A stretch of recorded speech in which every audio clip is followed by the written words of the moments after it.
Hello and welcome back to Ultima 7, the Black Gate and Forge of Virtue. So, we are at the Wisp's house, and we've got our whistle, and we're going to try to talk to him, having explored the grounds, I suppose. Not really much to explore other than the books. And now we just have to find a Wisp. Oh, there's one. Come on. Oh, jeez. Hey. Alright, let's try this here whistle.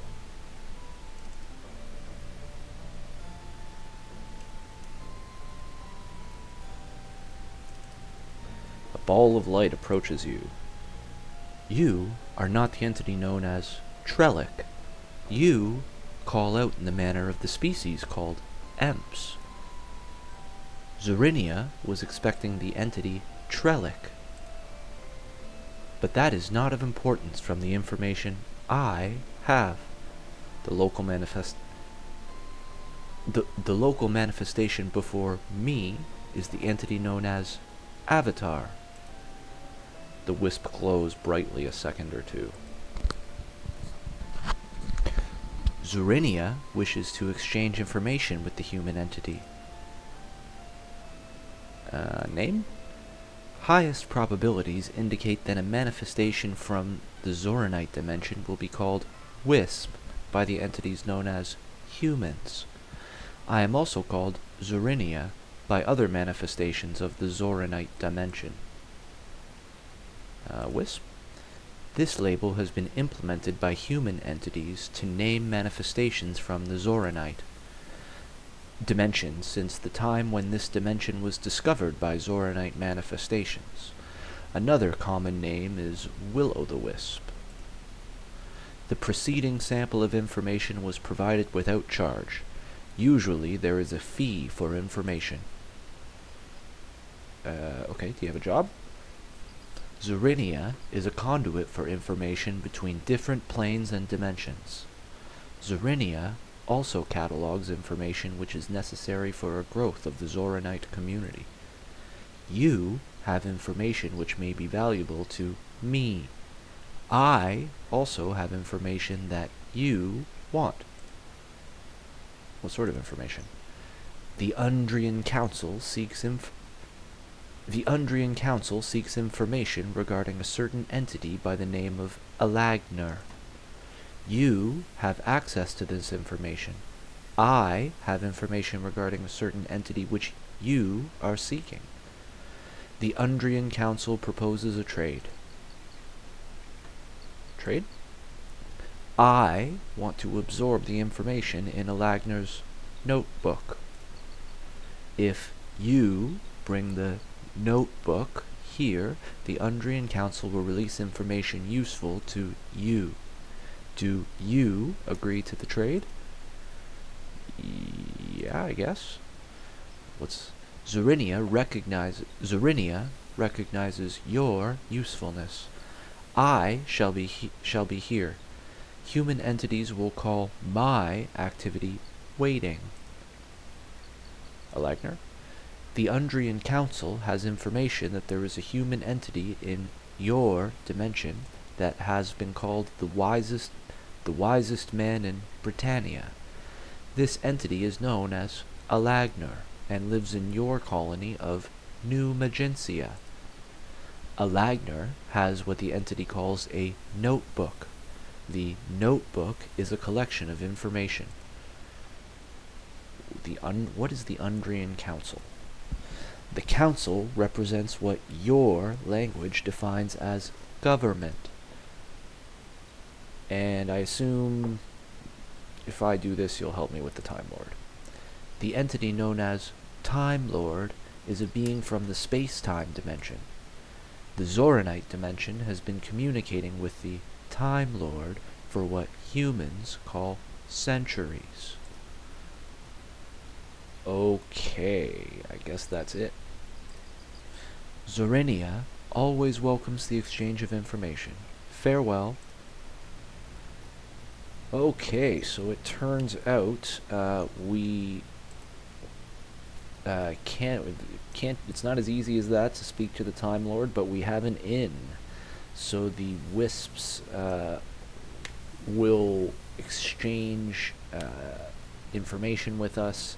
It's not super clear what the information they're going to give us is, but obviously it's some sort of connection to the Time Lord. If we bring them the notebook of a man called Alagner. Alagner is in New Maginsia, and I don't remember which one New Maginsia is. I feel like it's here, but I'm really not sure. I believe it's one of these two, I believe. One is Moonglow, I think, and the other's New Maginsia. I feel like this is New Maginsia. Anyways, we'll figure that out.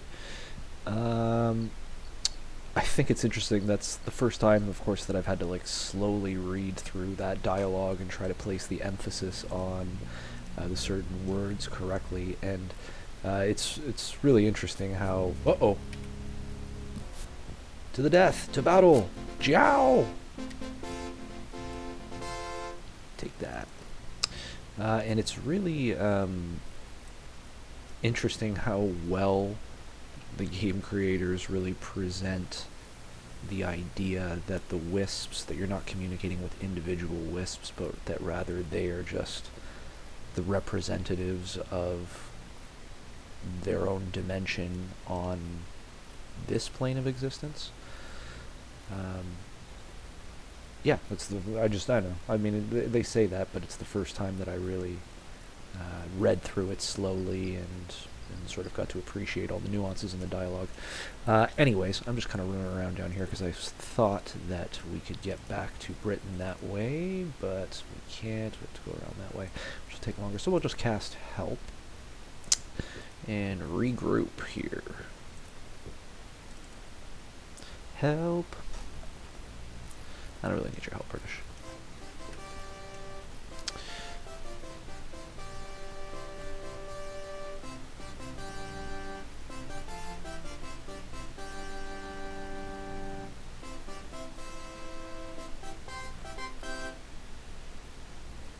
I want to seem to cut off short. Okay, so I guess we'll head that way. Excuse me. Towards those two islands and see which one is which. I also want to stop off at Cove and tell, I forget her name, Nastasia, we'll see in a second, that about how her father passed away. So we'll use the magic carpet this time.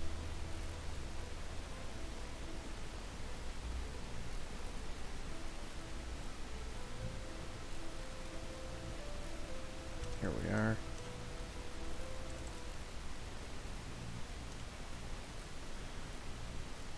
Why are we moving so slow? Down this way.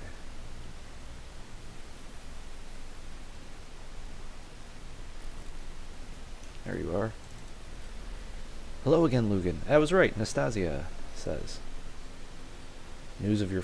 Oh, actually, you know what? Before we do that, I just want to see if we actually get experience. Hey, we leveled up. Everybody else still 6, basically, or no higher than 6. Great. Yeah, we got some training to do. Okay, sorry. So we are at 1787. I want to see if we actually get experience for doing this. News of your father. You tell Nastasia what you learned from Trellick. She closes her eyes, and it seems a great weight has lifted from her shoulders. The woman raises her arms to the sky and cries out, "Didst thou hear that, mother? Thine husband was only trying to provide for his family, and he died a hero. He was not a vagabond. Dost thou hear? Thou canst rest thy tortured soul now. Please, mother, forgive him. Do so that I can now forgive thee." She wipes the tears from her face and looks at you. She kisses you once lightly. "Thank thee, Lugan. Thou hast made me very happy. Shouldst thou become weary of adventuring, I shall be waiting here for thee. Thou art welcome to live and share thy life with me. Go now, finish the job thou must needs do, but keep me in thy thoughts." Okay. Goodbye, Lugan. So just an open invitation of marriage. That's interesting. We did. We got 50 HP? Or HP XP, I think it was. Maybe it was 25. Cool. So everybody is level 5 or better. And everybody can train. We don't need to train right now because we are going to the islands rather than out into the wilderness again.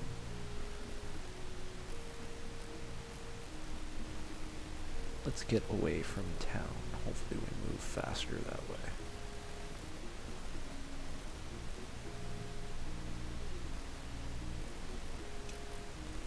Where are we? Okay, let's go... Ooh, what is this?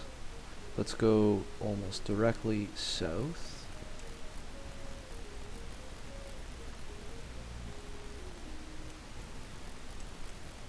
This isn't on the map. So whatever we're flying over is either not shown on the map or maybe covered by this. Interesting. South.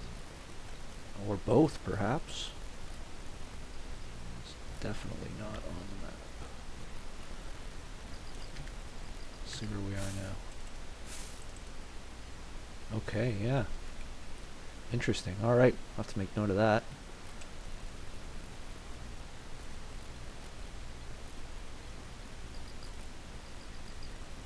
Come on, are we moving? I can't even tell. There we go. Why are we so glitchy? Okay, let's see where we are. Hello? Excuse me.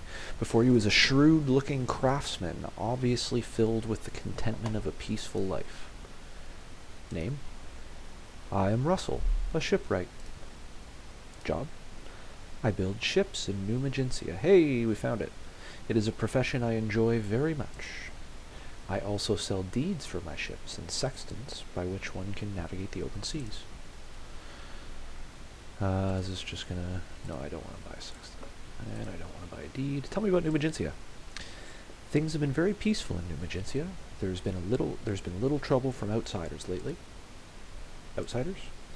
Before thine arrival, there had not been a stranger in New Magencia for years, save for the survivors of the shipwreck. The shipwreck? I found the wreckage. 3 men were clinging to it for their lives. Who were these men? They were from Buccaneer's Den. Most people that come here come because they are lost on their way to or from Buccaneer's Den. And what do you think of Buccaneer's Den? 3 men wish to go back. They say there is a house of games in Buccaneer's Den. Russell shrugs, as if that would be a reason to go there. I offered to sell them a ship, but they had no money. They actually seemed offended when I would not give it to them for free. And where was the wreckage? I had never seen a ship like it before. The markings show it was constructed by a Minot shipwright named Owen. Oh, well, at least they survived. It was not very well constructed. Yeah. We learned that, and that won't be a problem for much longer anyways. No more ships are coming from Owen. Anyways, bye-bye. Fare thee well, my lord. Let's see what you got. Gold nuggets. Yoink.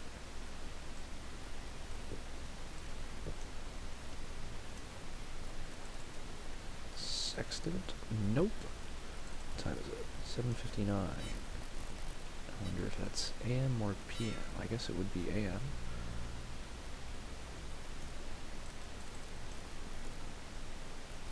Ooh, potions. Hello. Who are you? You see a large man with an almost cunning, erudite aura about him. Oh, I know who you are. The sage smiles and nods his head. My name is Elagner, and who art thou? I am the Avatar. Elagner's eyes widen. By the skies above, I do recognize thee. This is quite an honor. What may I do for thee? I'm here about your notebook. It is hidden in a safe place, along with mine other treasured sources of knowledge. Elagner listens as you tell him you would like to borrow the notebook. Since thou art on an honorable quest, I suppose I might allow thee to borrow it if thou dost give me thy word that thou wilt return it, and if thou dost offer proof of thine eagerness to learn the true knowledge of the world. What sort of proof? I am eager to learn it. Very well. Dost thou know the answers to the questions of life and death? No. No, of course thou dost not. Only those souls who have passed on from this life know these things. Seek out the spirit of the tortured one. Ask him what the answers are to the questions of life and death. When thou dost return with the correct answer, I will believe that thou art sincere in thy quest for knowledge. Only then will I allow thee to borrow the notebook. Who is the tortured one? Alas, he is a poor soul who is doomed to haunt his abode throughout eternity. Where is his abode? Seek him out in Skara Brae, but be careful, it is a dangerous place. I should also advise thee that thou must use seance spells to speak with anyone on that island. They are all undead. A whole island of undead. So the Wisp sent me. They are unusually aloof creatures of another dimension. Thou wilt think they are thy friends, but they could very well be spying on thee for someone else. They have no loyalties to good or evil. All they care about is the acquisition of information. How they acquire it is sometimes honorable, sometimes not. We didn't ask you about your job. My profession, rather, my destiny, is to learn and know all things. I came to New Magintia to build my workshop and do so. Your workshop? This is my workshop. I peruse my books and papers here. Occasionally I invent things, such as this crystal ball. Crystal ball? It is a device for recording. If I forget a procedure or a step in an experiment, I may look into the crystal ball and see yesterday's events. Please, feel free to use it. Thou wilt see what I was doing yesterday. And what do you think of New Magintia? The sage sighs. I left the Britannian mainland to come to the relative peace and quiet of New Magintia. I'm content here because it is isolated and free from the filth and corruption going on in Britannia. Not many see it. Well, what about the corruption? The Britannian people are becoming careless and lazy. They do not seek true knowledge. They do not respect their land. They do not respect each other. The resources of our land are being wasted. Miners are experimenting with dangerous reagents. There is an evil in the land, and I am not so sure that it is in the people themselves. An evil? Thou hast heard of the Fellowship by now, I'm sure. They are cunning and two-faced. I am working on obtaining proof of this. What sort of proof? I am documenting this information in my notebook. Your notebook. Learn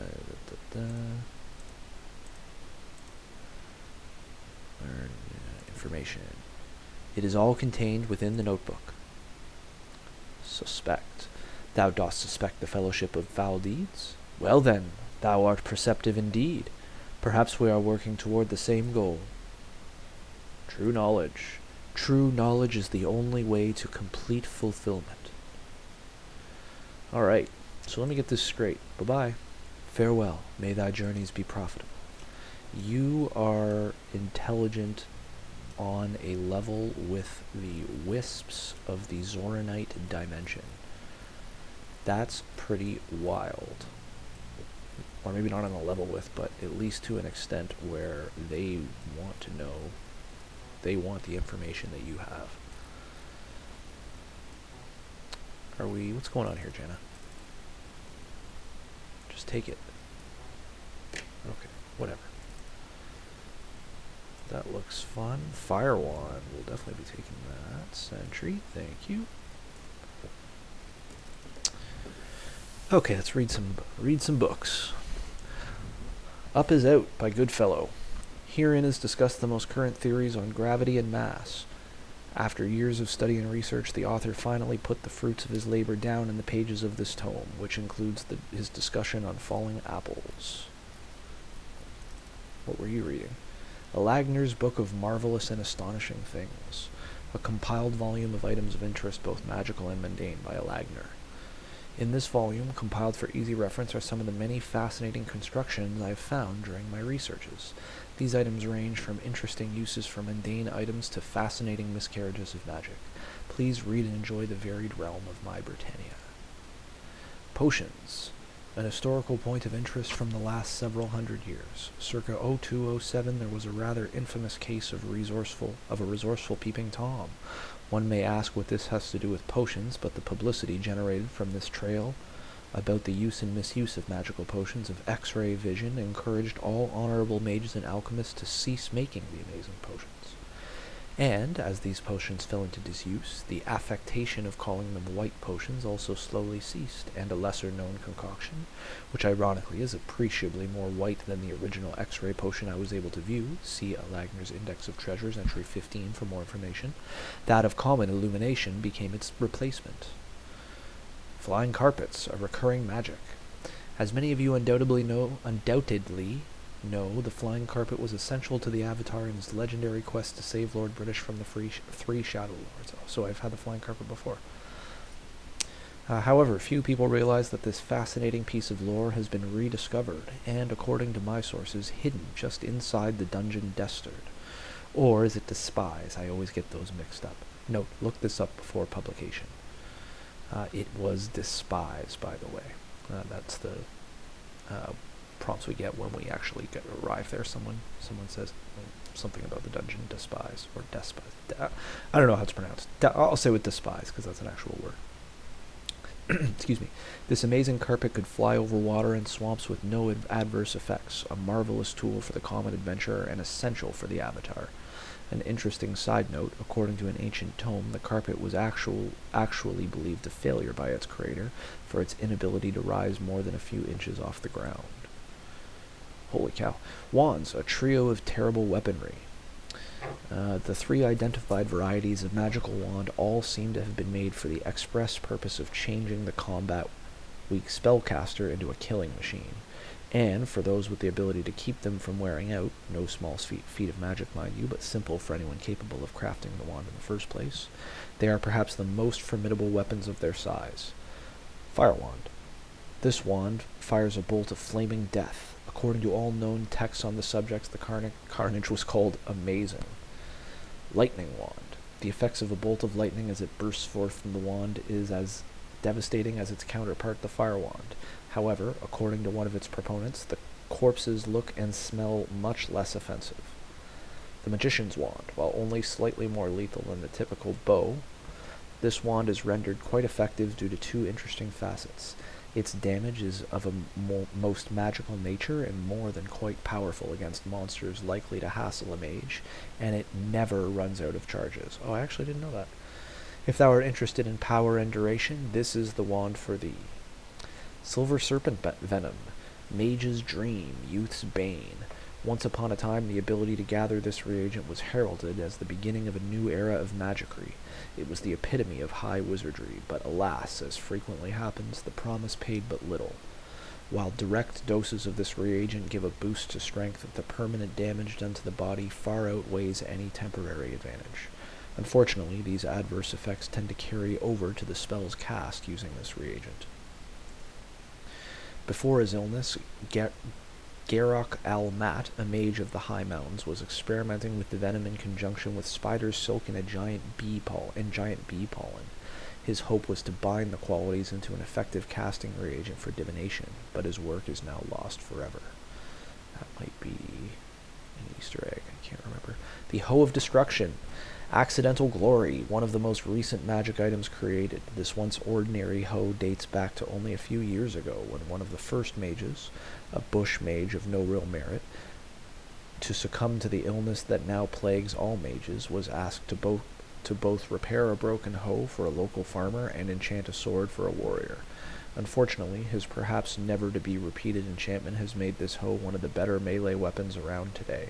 This hoe can be distinguished by its distinctive red glowing head. Be wary if thou dost ever face it. Items below this point need more research before publication. The Fire Doom Staff, lethality personified. This staff, which hurls exploding fireballs that actually seek out a target, is perhaps the most lethal of all magic weapons created in the era of human-gargoyle cooperation. But, as with most of the more powerful magic weapons, its limited lifespan means it may fail thee at the worst of times. Great Dagger, a great idea but shy of a wonder. This dagger is perhaps one of the most ingeniously economical items ever produced. It appears to be not more than an ordinary dagger, save for large red stone for a pommel. However, when one strikes with it, it is magically transformed into a two-handed sword. It hides well and is light on the belt, but no more dangerous than an ordinary two-handed sword, which of course is in no way feeble. Glass swords, a historical legacy of death. These single-use swords will almost always kill any creature in a single blow, but they are seldom useful for a second opponent. Other miscellaneous magical weaponry. As a general case, any person with a modicum of magical talent can identify magical weapons, armor, and other apparatuses by their pulsating glow. Often, however, the color indicates even more about the item than just the existence of the enchantment. For example, a green field often denotes a poisoning weapon. Starbursts, clouds of flying death. Originally designed as a small transportable weapon, this magically laminated throwing star bursts into a cloud of similar stars upon contact with its target. Although not terribly devastating, it is the tiny size that makes it such an effective defense. Its small size also makes it a valuable backup missile weapon, for many can be carried together. Burst arrows, an area effect arrow. The arrow functions as a regular arrow, but upon impact explodes into 1,000 flying shards of death. Magic boomerangs, there and back again. These magical boomerangs are to the gargoyle race as the magical sword is to human warriors. Their most common weapon, boomerangs, have the amazing ability to pass through walls and other solid objects and still return to the thrower. Excellent for hunting in the mountains. There and back again. I guess that's probably a reference to The Hobbit. Venom Dagger, the assassin's tool. This shimmering green dagger is actually the enchanted tooth of a poisonous sea serpent joined to the hilt of a regular dagger. Its envenomed blade injects the slow poison into its victim, but it frequently breaks. It is the perfect assassination weapon. See Alagner's History, Assassination of Baron Johann IV, page 54. Double close bracket. Thing? Yeah. Stone Harpy. The Stone Harpy is the creation of the twisted mind of the magus and paranoid Lord of Spectrum. It is reputed to be magically triggered by the approaching close approach of any creature. Whew, we made it. Okay, I'm not going to read through all the other books right now because we're coming up on 30 minutes, so I think that's a pretty good place to stop. But we'll pick back up, finish reading the books, he wanted us to look at the crystal ball and check out what's in all these chests. Okay, so we'll see you then.